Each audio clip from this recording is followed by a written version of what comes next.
Mateo Kapitulo 2. Natao si Jesus sa lungsod sa Bethlehem, sa lalawigan sa Judea sa panahon nga naghari si Herodes.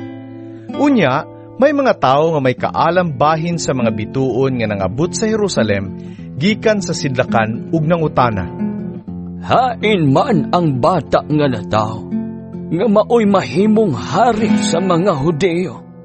Nakita na mo ang bituon, nga nagpahibalo sa iyang pagkatao, sa pagsubang nini didto sa sidlakan, og mianhi kami aron pagsimba kaniya. Sa pagkahibalo ni Haring Herodes niini, wala siya mahimutang, ingon man ang tibuok Jerusalem.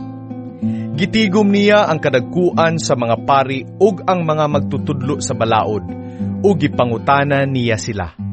Asa man mataw ang Mesiyas? Sila mitubag, sa lungsod sa Bethlehem sa Judea.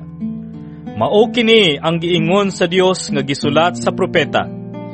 Ikaw, Bethlehem, sa yuta sa Huda, dili ka labing ubos sa mga dagkong lungsod sa Huda. Kay magikan kanimo ang usa ka pangulo nga maoy magmando sa akong katawhan, ang Israel. Busa gipatawag ni Herodes sa hilom ang mga maalamong bisita nga gikan sa sidlakan. Iyang nasayran gikan kanila ang untop nga takna sa pagsubang sa bituon.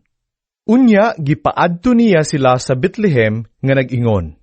Lakaw kamo og pangitaa pag-ayo ang bata, ug kun makaplagan na ninyo siya, pahibalua ako aron mo adto og musimba usab kaniya. Human nila paminawa ang hari, nang lakaw sila.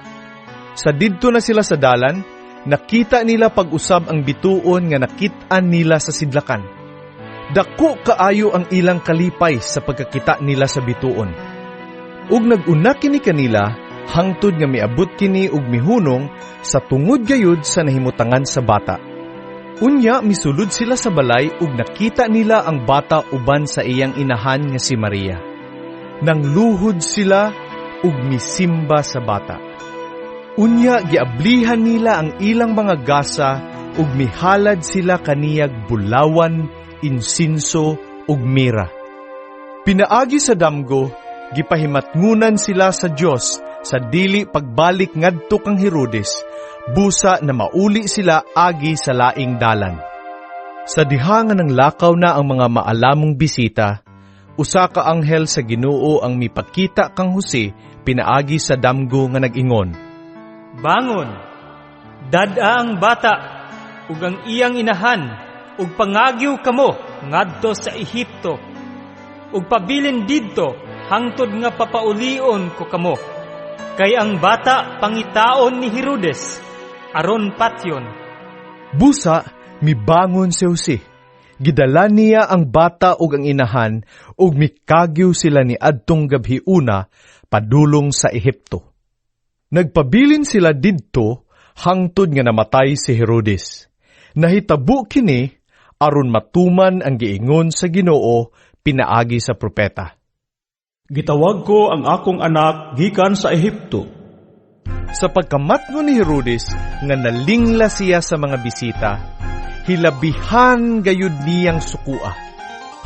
Unya misugo siya nga pamatyon ang tanang bata nga lalaki nga nagpanuigon gikan sa 2 ka tuig ug ubos nga didto sa Bethlehem ug sa mga dapit nga kasikbit. Kini pinasikad sa iyang pangagpas nga maoy gidugayon sukad sa pagsubang sa bituon sumala sa mga bisita. Sa maong hitabo, natuman gayod ang giingon sa Dios pinaagi kang propeta Jeremias. May tingog nga nabati didto sa Rama, usa ka mapait nga pagminatay og pagbangutan. Naghilak si Raquel tungod sa iyang mga anak, ug walay makahupay kaniya, kay patay naman sila. Sa patay na si Herodes, usa ka anghel sa Ginoo mipakita kang Jose didto sa Ehipto pinaagi sa damgo. Bangon, dad-a ang bata ug ang iyang inahan, ug balik ngadto sa yuta sa Israel. Kay patay na ang nagtinguha pagpatay sa bata.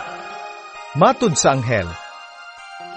Busa mibangon si Jose, ug gidala niya ang bata ug ang inahan, ug na mauli sila sa yuta sa Israel.